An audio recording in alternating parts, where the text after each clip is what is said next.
तुमच्याही घरी केलेल्या हक्का नूडल्स चिकट होतात का? Hotel restaurant style hakka noodles करण्यासाठी आज आपण येथे हक्का नूडल्सचं पॅकेट घेतलेलं आहे. आता या छान एका प्लेटमध्ये काढून घ्यायचं आहे. एका कढईमध्ये पाणी गरम करून घ्यायचं आहे. त्यामध्ये थोडंसं मीठ, तेल टाकून पाण्याला उकळी येऊ द्यायची आहे. पाण्याला उकळी आली की आपल्याला 5 मिनिटासाठी या नूडल्स शिजवून घ्यायच्या आहे.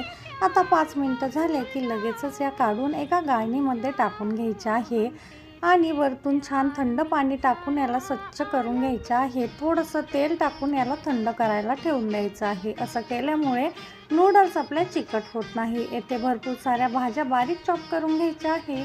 कढईमध्ये 2 चमचे तेल गरम करून छान असं त्यामध्ये 1 चमचा आलं, 1 चमचा लसूण बारीक चॉप करून फ्राय करून घ्यायचं आहे.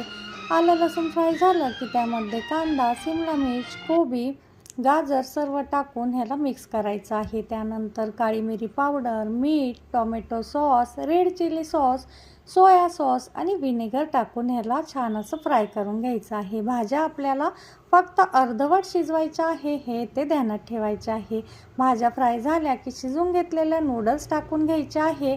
वरतून बारीक चॉप केलेली कांदा पात टाकून 2 ते 3 मिनिटासाठी पुन्हा याला फ्राय करायचं आहे आणि तयार आहे आपल्या मोकळ्या सळसळीत हक्का नूडल्स. नक्की ट्राय करा.